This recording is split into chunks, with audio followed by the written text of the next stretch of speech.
Molière dit qu'il est votre roi. Maintenant, vous le verrez tout à l'heure, il est de l'autre côté. Il est de l'autre côté. Ouais, merci beaucoup, Monsieur Mboup. Et avec vous, nous allons parler d'un roman produit par un philosophe et écrivain français, un roman qui est très très connu du système éducatif sénégalais. Oui, merci beaucoup. Je vous en prie. Merci, je suis venu répondre à l'appel de l'honneur. Merci. N'est-ce pas? Puisque quand on m'appelle, tout le monde doit venir. Au garde à vous. Au garde à vous, c'est ça. Moi, souvent, je venais je marche avec mes livres, mais aujourd'hui, je marche avec mes livres, avec ma chose qui me sauve.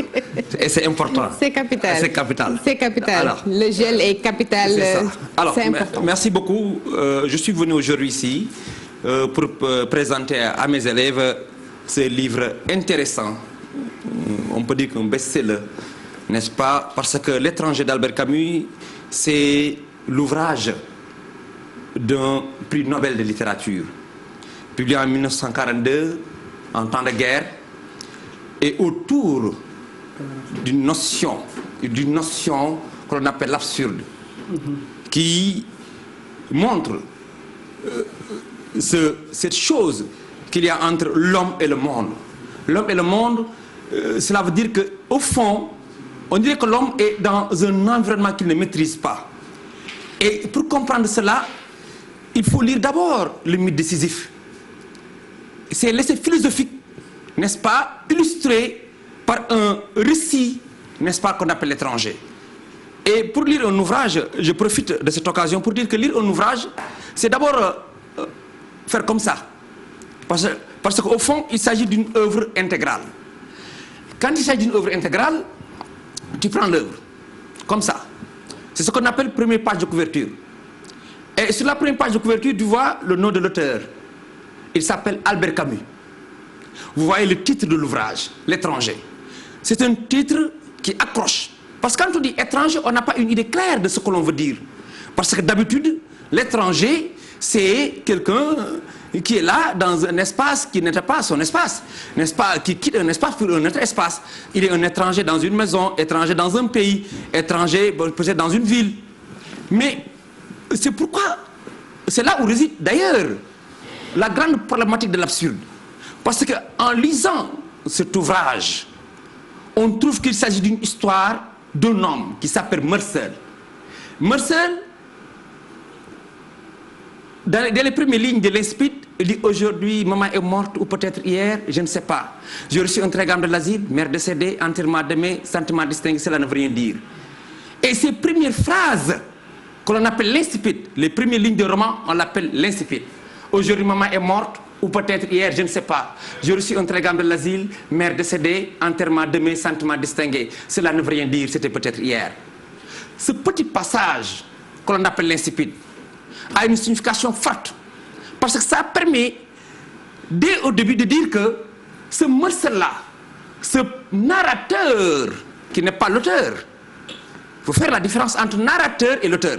L'auteur ici, c'est Albert Camus. Le narrateur, il s'appelle Marcel. On le verra à l'intérieur de l'ouvrage, à l'intérieur de l'histoire. Alors, il vient enterrer et recevoir l'information d'une mère morte avec tranquillité, comme on dirait qu'il y a un divorce entre cette sensation que nous avons quand nous perdons notre maman et que cette sensation-là que Marcel a quand on annonce la mort de sa mère.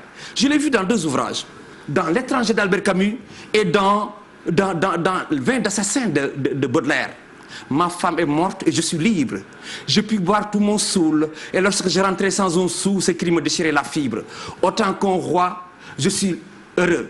L'air est pur, le ciel admirable. Nous avons été semblables lorsque j'en devais amoureux. Et on comprend aisément que cette conception de Marcel, qui voit que sa mère est morte, il doit avoir un sentiment de souffrance après une douleur. Mais ce que l'on voit, c'est qu'au fond, après cette perte d'un être cher, on voit que véritablement, il n'y a pas véritablement un sentiment de déception, on ne voit pas véritablement une souffrance chez le poète. C'est le premier acte de l'absurde que l'on note dans cet ouvrage. Alors, l'ouvrage, on commence d'abord par vous faire l'histoire. L'histoire, c'est un homme qui s'appelle Marcel, à qui on a annoncé la mort de sa mère. Après, il vient, il assiste aux enterrements avec un cœur, n'est-ce pas, tranquille, qui ne sent pas véritablement ce que les autres sentent quand on les annonce la mort de leur mère. Alors, il a parlé avec le concierge, il a parlé avec le directeur, il a assisté aux funérailles, il a bu du thé. Tous ces problèmes-là réunis montrent un homme insensible. Alors, cette insensibilité-là, parce qu'après l'enterrement de sa mère, le dimanche, il a rencontré une jeune fille qui s'appelle Marie. On a baigné ensemble. Ils sont allés voir un film comique de Fernandel. Les semaines suivantes, il a un ami qui s'appelle Raymond. N'est-ce pas? Ils sont allés à la plage. Ensuite, ils ont tué un arabe. C'est là le grand problème maintenant, le nœud de l'histoire. Parce que quand ils ont tué l'arabe, un autre problème se pose. Parce qu'en tuant l'arabe, il annonce un véritable problème qui ouvre les portes du malheur. Et si vous me permettez, c'est à la page 91, je ne sais pas si... À la page 91, il dit « J'ai pensé que je n'avais qu'un demi-tour à faire et ce serait fini. Mais toute une plage vibrante de soleil se pressait derrière moi. J'ai fait quelques pas vers la source. L'arabe n'a pas bougé. Malgré tout, il était encore assez loin. Peut-être à cause des ombres sur son visage. Il avait l'air de rire. J'ai attendu. La brume du soleil gagnait mes joues. Et j'ai senti des gouttes de sueur s'amasser sur mes soucis. Après, en cette fois, sans se soulever, l'arabe a tiré son couteau qu'il m'a présenté dans le soleil. La lumière a giclé sur l'acier. Et c'était comme une longue lame étincelante qui m'atteignait au front. Tout cela, après, lorsqu'il a tiré, il a dit « J'ai tiré encore 4 fois sur un corps inerte ». Cela veut dire que j'ai tiré 4 fois sur un corps inerte. Il a d'abord tiré pour tuer l'arabe. Ça, il a dit que c'est le soleil. La gâchette a cédé. J'ai touché le ventre poli de la grosse. Et c'est là, dans le bruit à la fois sec et assourdissant, que tout a commencé. Je secouais la sueur et le soleil. J'ai compris que j'avais détruit l'équilibre du jour. Le silence exceptionnel d'une plage où j'avais été heureux. Alors j'ai tiré encore 4 fois sur un corps inerte où les balles s'enfonçaient sans qu'il y parût. Et c'était comme 4 coups brefs que j'ai frappé sur la porte du malheur. Et vous comprenez aisément que là, Meursault, dans son attitude, a bouleversé l'espace, a bouleversé le temps et a bouleversé même la conception de la responsabilité que l'on doit définir sur l'attitude quand on prend une ambition ou l'intention de tirer. Alors, cette histoire se termine sur un jugement, un procès. Mais qu'est-ce qu'on voit? On nous présente un homme insensible qui est dépourvu d'empathie, qui ne sent pas la souffrance des autres, qui ne juge pas et qui ne dit que la vérité, parce que c'est un homme sincère. C'est un homme qui n'a pas besoin, n'est-ce pas, de juger les autres, parce que ne juge pas, tu ne seras pas jugé. Mais ici, dans cet ouvrage, Meursault sera jugé.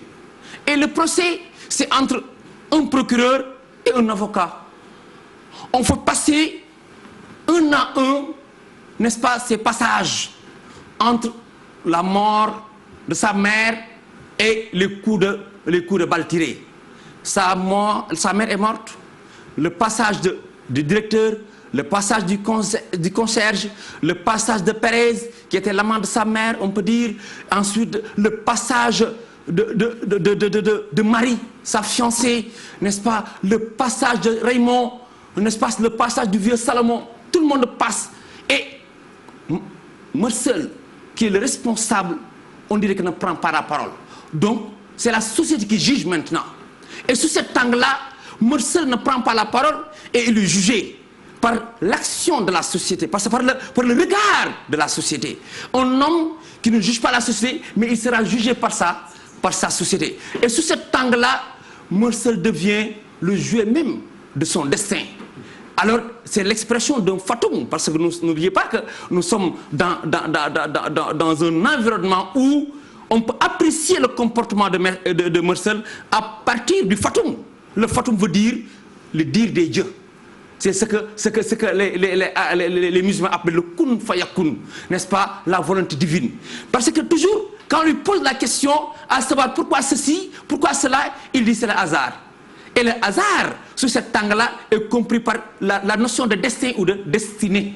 C'est pourquoi le dernier passage, la dernière expression de Meursault, quand il a été jugé et condamné, après l'arrivée de l'aumônier, pour lui faire revenir et accepter la volonté de Dieu, accepter qu'il y a un Dieu qui est là et qui pardonne, il a repoussé l'aumônier. Parce que son intention, ce n'était pas de rejeter ses fautes. Son intention, ce n'était pas de montrer qu'il n'était pas responsable de ses actes, mais de comprendre à ceux qui veulent comprendre que véritablement l'homme naît seul et meurt seul. L'homme est maître de son destin.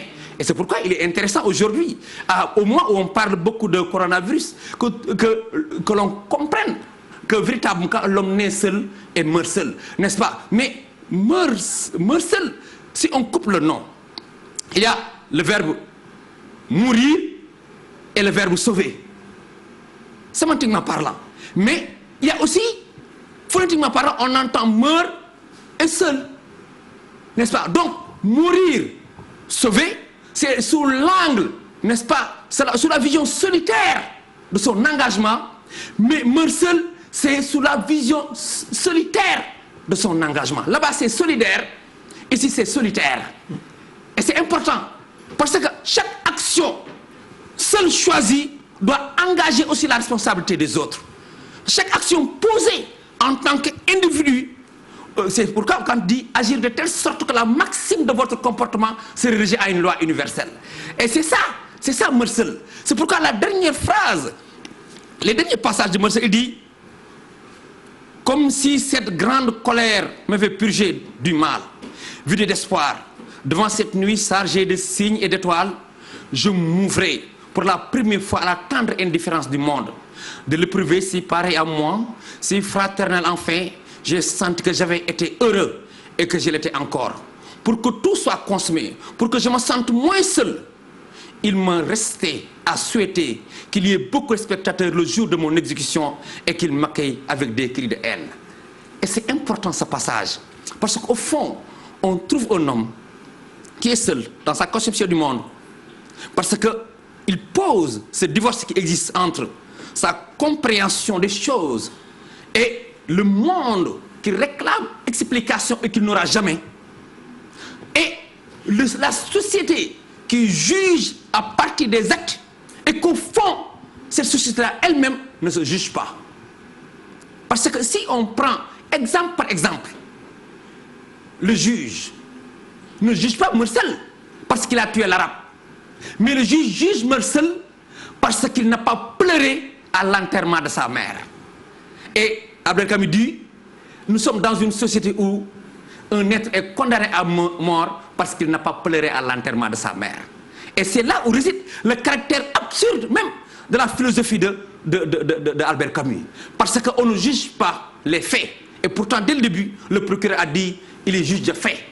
Et ce qu'on voit, c'est qu'il ne juge pas les faits. On ne juge pas les faits, mais on juge son rapport social, ses rapports avec ses individus, ses rapports avec sa mère, ses rapports avec ses amis, ses rapports avec Marie, ses rapports avec Père Salomon, et ce qui n'est pas juste dans un tribunal sérieux et qui se veut juste, on juge à partir des actes, n'est-ce pas, à partir des faits et non pas à partir des rapports avec les individus. Et c'est ce cœur-là que le juge conçoit comme une attitude, n'est-ce pas, qui élimine un personnage parce qu'il ne sait pas que c'est un être qui ne doit pas vivre dans une société où on a besoin de cœurs qui s'ouvrent, n'est-ce pas, pour les autres hommes et de cœurs qui aiment les autres hommes. Et ce dernier passage, vous le trouverez peut-être dans les confessions de Jean-Jacques Rousseau, n'est-ce pas, quand il dit que la trompette du jugement dernier sonne quand il voudra, je viendrai ce livre à la main, je dirai avec la même franchise ce que j'ai fait de bien et ce que j'ai fait de mal. Cela veut dire quoi? Cela veut dire que l'attitude de Meursault est une attitude courageuse parce qu'il prend son destin à quatre mains. C'est-à-dire que de manière très simple, c'est ce que je voulais donner comme explication, faire comprendre aux élèves. C'est-à-dire pour expliquer cet ouvrage, on donne aux professeurs la possibilité, parce que nous sommes dans les classes, mais au moins on s'ouvre sur une conception très naturelle, n'est-ce pas, pour lire un ouvrage. Pour lire un ouvrage. On ne lit pas comme ça un ouvrage, mais pour lire un ouvrage, s'il s'agit surtout d'un roman, il faut connaître son contexte. Son contexte est important. Connaître, au-delà de son contexte social, son contexte littéraire. Parce qu'ici, nous sommes en 1942. C'est le temps de la guerre. La raison a perdu la guerre. La force, n'est-ce pas, a été défaite.